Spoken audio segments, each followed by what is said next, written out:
Hello students, मैं हूं विकास और आपका बहुत बहुत स्वागत है आपका YouTube channel omega with miracle में। पिछले क्लास में हमने स्टडी किया था आपको एवोगाद्रो का नियम class 11th chemistry some basic concept of chemistry हमारा लेक्चर चल रहा है। इसमें हमने स्टडी किया था एवोगाद्रो का नियम। तो एवोगाद्रो का नियम आप नहीं देखे हैं तो इस वीडियो के लिंक में डिस्क्रिप्शन मिल जाएगा, आप जाकर देख सकते हैं, आपको बेहतर कंसेप्ट में मिल जाएगा। क्लियर। आज हम स्टार्ट करने वाले एक न्यू टॉपिक, बहुत ही इंपॉर्टेंट टॉपिक जो आपको क्लास 11th के लिए तो बहुत इंपॉर्टेंट ही है, लेकिन इसके साथ साथ आपको नीट, आईआईटी और जेई में इस तरह के क्वेश्चन भी पूछे जा सकते हैं, पूछे जाते भी हैं, जिसका नाम क्या है, मोल कंसेप्ट।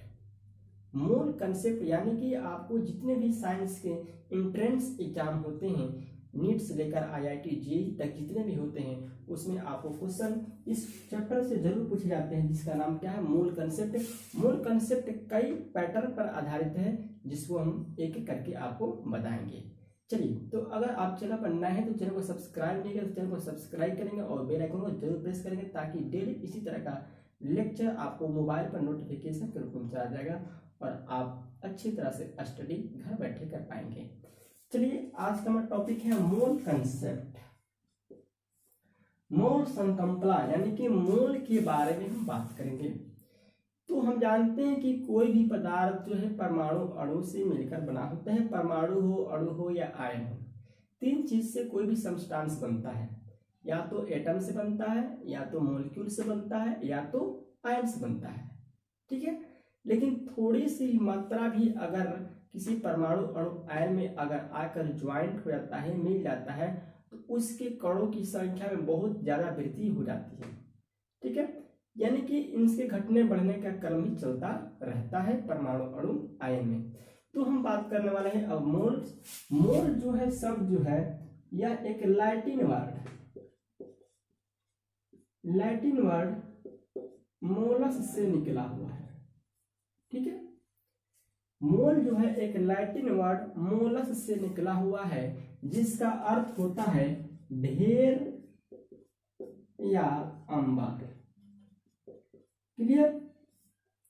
मोल जो शब्द है, मोल जो वर्ड्स है, वह क्या एक लैटिन वर्ड से लिया गया है, जिसका मतलब क्या होता है, ढेर या अंबार। ठीक है, इस शब्द का खोज जो है 1896 ईस्वी में विल्हेल्म ऑस्टवाल्ड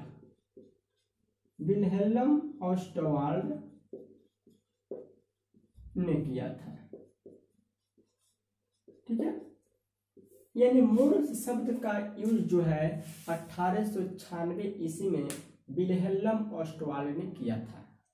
ठीक है, और इस शब्द का अर्थ क्या है, ढेर या अंबार। तो ढेर या अंबार का मतलब क्या होता है, किस चीज का ढेर, किस चीज का अंबार। तो परमाणु अणु आयन, परमाणु अणु और आयन। कितने परमाणु अणु आयन, तो एक यूनिट माना गया है कि किसी परमाणु, किसी अणु, किसी आयन में उसमें कितने कण हो सकते हैं। तो 6.022 गुणे 10 की पावर 23 परमाणु अणु या आयन। ठीक है, एटम्स मॉलिक्यूल या आयन्स। ठीक है, यह एक क्या है, एक स्टैंडर्ड वैल्यू माना गया है कि कोई भी एटम है, कोई भी मॉलिक्यूल से, कोई भी आयन से है, उसका फॉर्मेशन है लगभग 6.022 पावर 10 मल्टीपल 10 की पावर 23 परमाणु अणु आयन से ही मिलकर बना होता है। यह एक क्या है, एक स्टैंडर्ड यूनिट है, जिसको हम एवोगाड्रो नंबर से भी जानते हैं, एवोगाड्रो नियतांक के भी नाम से जानते हैं, और इसका नोटेशन जो है Na होता है, यानी कि इसको हम एवोगाड्रो नंबर को Na से भी डिनोट कर सकते हैं। क्लियर। यानी अब हम इसका परिभाषा लिखें, मोल का एक्यूरेट परिभाषा, एक्यूरेट डेफिनेशन क्या हो सकता है। यानी मोल का एक्यूरेट डेफिनेशन क्या हो सकता है, मोल 6.022 गुणे 10 की पावर 23 परमाणु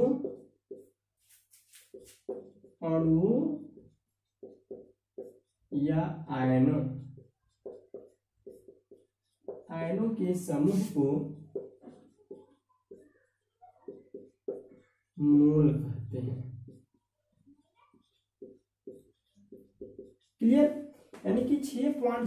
10⁻23 परमाणु अणुओं या आयनों के समूह को, ग्रुप को, कलेक्शन को हम क्या कहते हैं, मोल कहते हैं। मोल जो है आपको ये भी पता है कि मोल जो है एसआई यूनिट का 7वां यूनिट है, यानी यह पदार्थ की मात्रा की इकाई भी है, ठीक है, और वो भी 7वां मूल मात्रक है। यह 7वां मूल मात्रक है। क्लियर? यानी कि आपका एसआई यूनिट में इसका नंबर कौन सा है, 7वां है, जो पदार्थ की मात्रा को, पदार्थ की मैग्नीट्यूड को मेजर करता है। कौन? मोल। यानी कि पदार्थ की इकाई का मात्रक भी है, एक क्या है, मोल।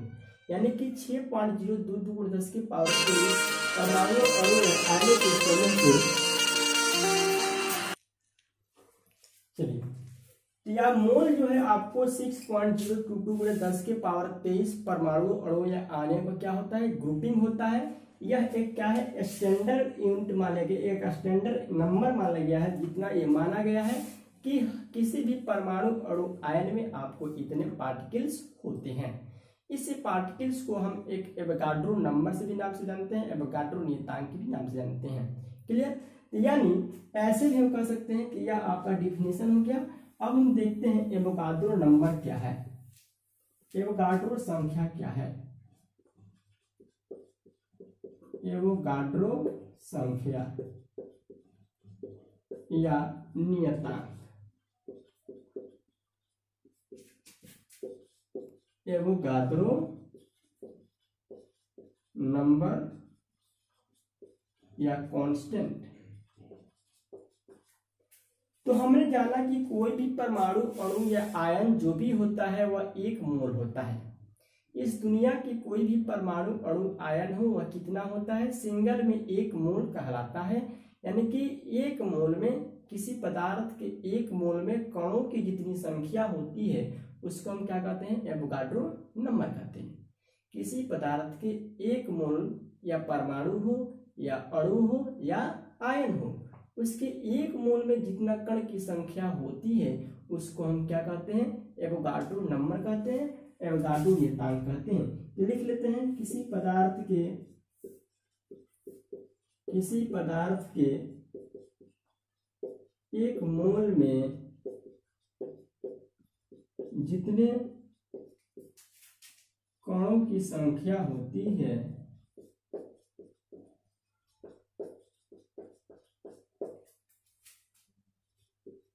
उसे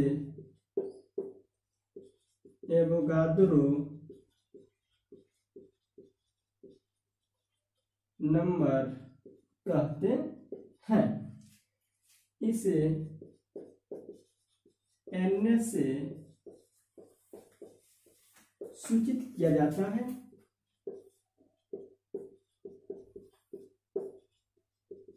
क्लियर?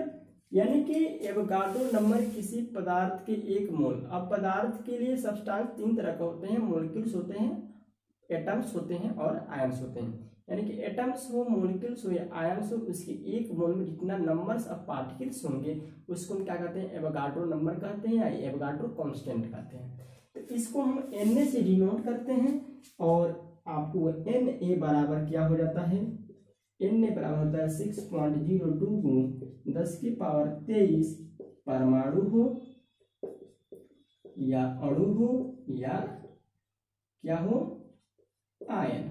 क्लियर? यानी कि Na बराबर 6.022 × 10⁻23 एटम्स, मॉलिक्यूल्स या आयन। यानी कि एटम भी हो सकता है, मॉलिक्यूल्स होता है, आयन हो सकता है। जैसे एग्जांपल हम दे दें कि 1 मोल सोडियम, ठीक है, ये क्या है, सोडियम परमाणु है, तो हो जाएगा 6.022 × 10⁻23 परमाणु, एटम।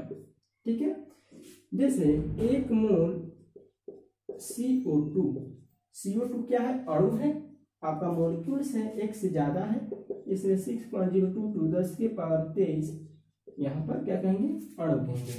यहाँ पर कहें 1 मोल SO4 माइनस 6.022 10 के पावर 23 आयन। क्लियर? यानी कि मोल एटम हो तो एटम लिखेंगे, मोलिक्यूल्स में हो तो मोलिक्यूल्स लिखेंगे, आयन हो तो आयन्स लिखेंगे, लेकिन इसमें पार्टिकल्स का नंबर कितना होगा? इतना ही होगा। 6.022 गुणा 10 की पावर 23। एटम्स हुआ तो एटम्स लिखेंगे, मोलिक्यूल्स हुआ तो मोलिक्यूल्स लिखेंगे, आयन हो तो आयन्स लिखेंगे। यानी कि पार्टिकल्स का नंबर इतना ही होता है, जिसको हम एवोगाड्रो नंबर या एवोगाड्रो कांस्टेंट कहते हैं। एवोगाड्रो नंबर या एवोगाड्रो कांस्टेंट कहते हैं। अब हम देखेंगे कि आपको मोल निकालने के क्या फॉर्मूले होते हैं।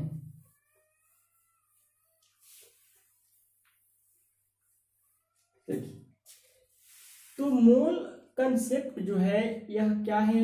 यह कुछ बेसिक कंसेप्ट से ही है कि इसमें आपको तीन चीज की जरूरत पड़ेगी, जिसको पहला तो आप है कि एलिमेंट का नाम होना चाहिए पता, दूसरा है कि एलिमेंट को फार्मूला बनाने का पता होना चाहिए, तीसरा है एलिमेंट का एटॉमिक मास याद होना चाहिए। इतना अगर आपको क्लियर है, एलिमेंट का एटॉमिक मास, किसी भी केमिकल फार्मूला को हम राइट कर दें और उस केमिकल फार्मूला का नाम हम लिख सकते हैं, उसका मोलिकुलर मास निकाल सकते हैं, तो आप क्या कर सकते हैं? मोल आराम से निकाल सकते हैं। तो चलिए, मोल को फार्मूला राइट करने से पहले हम आपको कुछ अलग टॉपिक बात कर लेते हैं, जिसका नाम क्या है? आपको एटॉमिक मास। एटॉमिक मास जिसको कहते हैं परमाणु भार, परमाणु द्रव्यमान।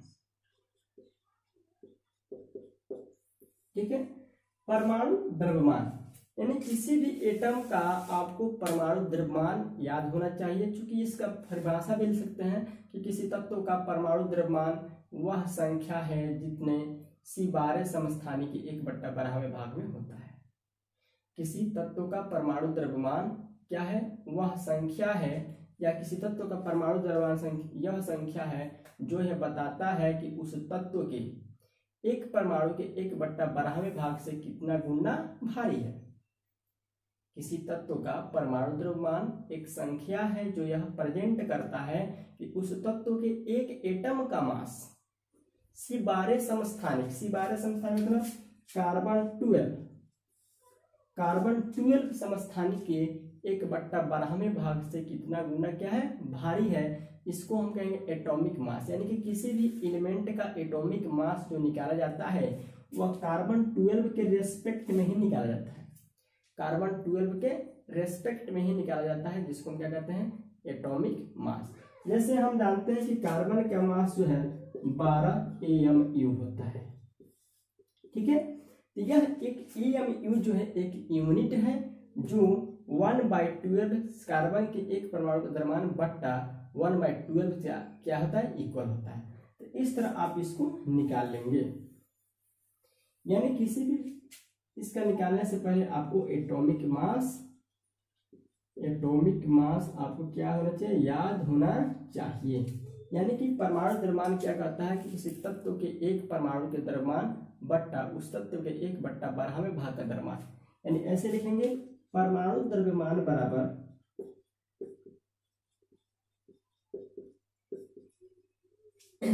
ठीक है, तत्व के एक परमाणु का द्रव्यमान तत्व के एक परमाणु का द्रव्यमान बट्टा C12 परमाणु के 1/12वें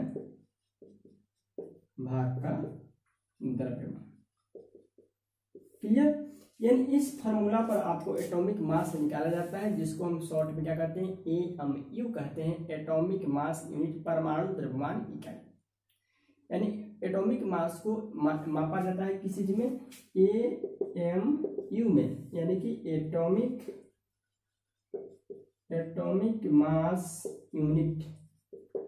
एटॉमिक मास यूनिट में क्या कहते हैं? मापा जाता है। इसका यूनिट जो है आपको AMU आता है, परमाणु द्रव्यमान इकाई।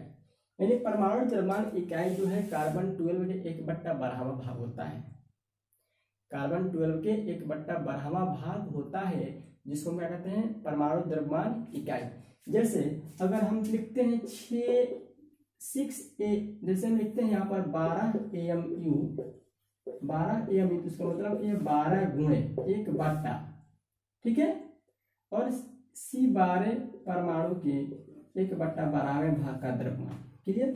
यानी कि 1 AMU का मतलब हुआ कि तत्व के C12 के 1/12वें भाग का द्रव्यमान क्या होता है, 1 AMU होता है। तो इसको ज़्यादा कॉम्प्लिकेटेड में नहीं ले जाने की जरूरत है। आप क्या करेंगे, बस एलिमेंटों का एटॉमिक मास क्या करेंगे, याद कर लेंगे। यानी कितना गुना C12 12, इस कार्बन 12 जो आपका मास होता है वो 12 AMU होता है, ठीक है। यानी कि AMU सब में क्या है, गुना है।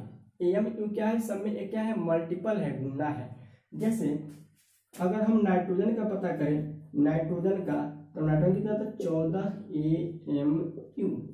यानी कि C12 परमाणु के 1/12वें भाग से, C12 परमाणु के 1/12वें भाग से कितना गुना, तो यहाँ पर कितना गुना है, 14 गुना है। यहाँ पर कितना गुना है, 12 गुना है। वहीं ऑक्सीजन का पता करें तो 16 AMU, और 16 AMU का मतलब क्या हो गया, 16 गुना। ये क्या हो, 16 गुना, ये कितना है, 14 गुना, कितना है, 12 गुना। यानी कि AMU क्या है, C12 समस्थानिक के 1/12वें भाग है। C12 समस्थानिक मतलब कि समस्थानिक आपको पढ़ाए जाएंगे, समस्थानिक होते हैं। तो यहाँ पर कार्बन 12, कार्बन का 14 भी होता है, इसलिए यहाँ पर कार्बन 12 का बात कर रहे हैं। तो कार्बन 12 के 1/12वें भाग से कितना गुना, तो यहाँ पर क्या है, 16 गुना, 14 गुना, 12 गुना। यानी किसी भी एलिमेंट का मास जो है निकाला जाता है तो आपको रेस्पेक्ट में कार्बन 12, कार्बन आइसोटॉप 12 के रेस्पेक्ट में निकाला जाता है। यानी कि इसको पहले आपको किसी भी एलिमेंट का एटॉमिक मास आप याद कर रहे हैं, नहीं याद है तो आप जरूर याद कर लें, क्योंकि सबका परमाणु का, एक परमाणु का द्रव्यमान निकालना क्या है, पॉसिबल नहीं है। आप निकालते रह जाएंगे, लेकिन उससे अच्छा है कि आप क्या कर लें, याद कर लें। याद कर लेंगे तो आपको बेहतर से समझ में आ जाएगा।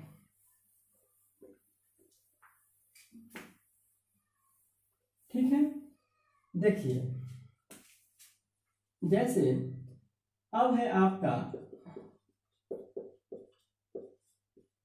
आणविक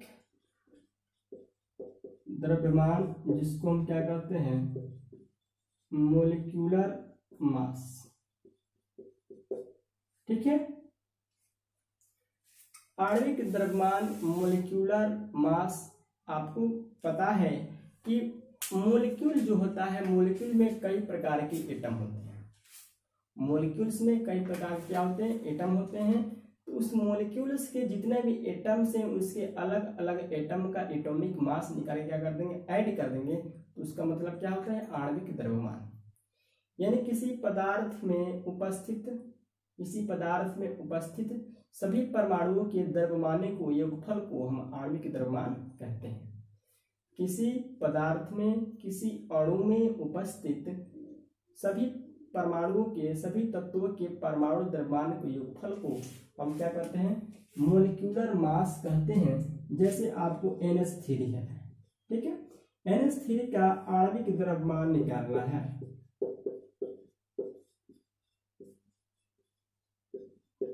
क्लियर, NH3 का अगर आणविक द्रव्यमान निकालना है तो नाइट्रोजन का मास कितना होता है, 14 होता है। हाइड्रोजन कितना होता है, 3 होता है। 14 + 3 17, इसका भी यूनिट क्या होता है, AMU। AMU मतलब कि एटॉमिक मास यूनिट। AMU का मतलब एटॉमिक मास यूनिट, परमाणु द्रव्यमान इकाई। अब आपको हमेशा मोलिक्यूलर मास हो, एटॉमिक मास हो, इसमें आपको यूनिट लगाना है, ठीक है।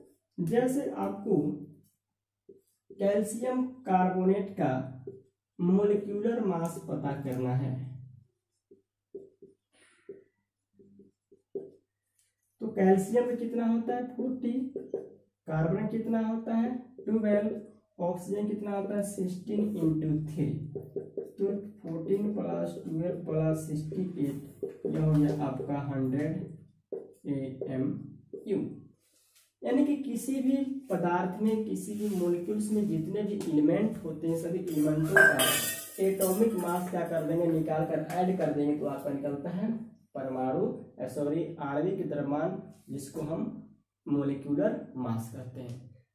ठीक है, सेम वही क्राइटेरिया है, बस आपको क्या करना है, अलग अलग एलिमेंट का निकालने का करना है, ऐड कर देना है, तो आपको निकल जाएगा मोलिकुलर मास, और एक हो गया आपको एटॉमिक मास। तो एटॉमिक मास अगर आपको याद रहे तो आप मोलिकुलर मास बहुत सिंपल ट्रिक से निकाल सकते हैं। ठीक है, अब चलिए अब हम कुछ बात करते हैं कुछ अलग की टॉपिक पर, जिससे आपको पता लगे। जैसे मोल का फार्मूला होता है कि ग्राम में परमाणु भार या अणु भार बटा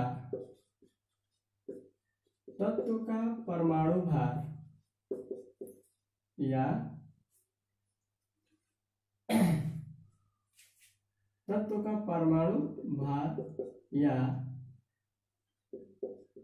यौगिक का या अणु का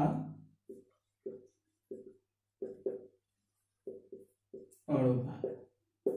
यानी कि इसका मोल का जो निकालने का फॉर्मूला है वह ग्राम में एटॉमिक मास या मोलिकुलर मास बट्टा एटॉमिक मास या मोलिकुलर मास। यानी दो तरह का ट्रिक हो गया, इसमें दोनों आपको क्या है शामिल है। इसमें हम अलग से निकाल सकते हैं मोल, अगर हमको निकालना है किसके लिए, तत्व के लिए। किसके लिए, तत्व के लिए निकालना है, तत्व के लिए निकालना है, तो हो जाएगा बस ग्राम में परमाणु भार, ग्राम में परमाणु द्रव्यमान बटा तत्व का परमाणु द्रव्यमान। क्लियर, अब तो क्लियर है। यानी सिर्फ तत्व का अगर मोल निकालना हो, सिर्फ एलिमेंट का अगर मोल निकालना हो, तो देगा ग्राम में एटॉमिक मास बट्टा उस एलिमेंट का एटॉमिक मास। यानी जिस एलिमेंट के बारे में बात करेगा उसका ग्राम में एटॉमिक मास दिया रहेगा, और उसका एटॉमिक मास आपको याद रहना चाहिए। एक तो ग्राम में दिया रहेगा, और एक एलिमेंट का, जिस एलिमेंट के बारे में बात करेगा उसका आपको एटॉमिक मास याद होना चाहिए। क्लियर। अब है मोल, फिर निकालना है हमको किसके लिए, अणु के लिए। तो अणु के लिए फिर कहता है ग्राम में अणु भार बटा अणु का अणु भार। यानी ग्राम में यहां पर आणविक द्रव्यमान दिया रहेगा,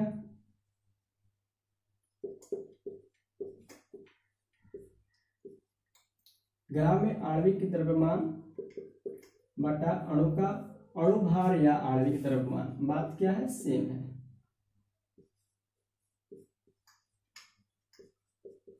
क्लियर। यानी कि दो तत्व हो गया, यानी कि एक एलिमेंट के लिए मोल कैसे निकालेंगे, एक मॉलिक्यूल के एलिमेंट के लिए निकालेंगे। एलिमेंट के लिए है ग्राम में तत्व का भार बट्टा उस तत्व का एटॉमिक मास, और अणु के लिए है ग्राम में मॉलिक्यूलर मास बट्टा उस मॉलिक्यूल का मोलिकुलर मास। यानी कि दो फार्मूले होंगे, इस फार्मूले के आधार पर आप निकाल सकते हैं कि मोल कैसे निकालेंगे। जैसे हम आपको एक एग्जांपल देकर बता रहे हैं, आपसे इसी तरह आपको प्रैक्टिस भी कराया जाएगा। जैसे यहाँ पर क्वेश्चन दे दिया कि 46 ग्राम सोडियम में मोलों की संख्या क्या है। क्लियर। क्वेश्चन दे दिया है कि 46 ग्राम सोडियम में मोलों की संख्या निकालें, कैसे निकालेंगे। तो आपको मैंने बताया कि मोल की संख्या निकालने से पहले, मोलों की संख्या निकालने से पहले आपको दो चीज ध्यान रखना चाहिए। एक तो एलिमेंट का नाम, एलिमेंट का सिंबल, और दूसरा एटॉमिक मास। क्लियर। यानी कि ग्राम में भार दिया है कि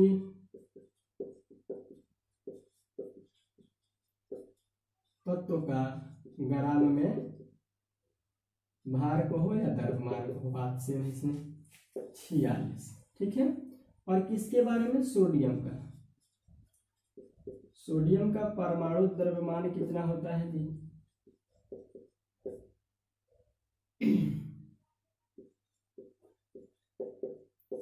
कितना होता है? 23। ये याद होना चाहिए कि सोडियम का एटॉमिक मास कितना होता है, तो 23 होता है। प्रत्येक एलिमेंट का आपको याद होना चाहिए। इसलिए हमने देखा मोलों की संख्या, मोलों की संख्या फॉर्मूला क्या होता है? ग्राम में द्रव्यमान बटा तत्व का परमाणु द्रव्यमान। तो ग्राम में द्रव्यमान कितना दिया है? 46 दिया है, और यहाँ कितना दिया है? 23 दिया है। कट जाएगा, आपका आ जाएगा 2 आंसर। यानी कि इस तरह आप क्या कर सकते हैं? मोल निकाल सकते हैं। तो अगर इस मोल कंसेप्ट को नेक्स्ट क्लास से और बेहतर कंसेप्ट से जानना है तो सबसे पहले आप क्या करें? जाएं, एलिमेंट का सिंबल याद करें, एलिमेंट का एटॉमिक मास याद करें, और केमिकल फार्मूले बनाने के क्या ट्रिक होते हैं। जैसे कि हम यहाँ पर लिख रहे हैं कि सोडियम कार्बोनेट, सोडियम कार्बोनेट हो चाहे कैल्शियम कार्बोनेट हो, इस तरह के केमिकल नाम, ये किसी भी एलिमेंट का केमिकल नाम लिखना आना चाहिए। नहीं पता है तो केमिकल नाम का सिंबल वैलेंसी जैसे याद होना चाहिए वैसे याद रहेगा। एटॉमिक मास अगर याद रहेगा तो आप मोल कंसेप्ट को बहुत बेहतर तरीके से समझ में आ जाएगा। तो जो भी प्रॉब्लम है उसको आप दूर कर लें और आप मोल कंसेप्ट को बहुत बड़े आप कंसेप्ट से देख सकते हैं। Thanks my watching video. फिर मिलते हैं नेक्स्ट क्लास में, सिर्फ न्यूमेरिकल को लेकर का मोल कैसे निकालेंगे, किस किस तरह।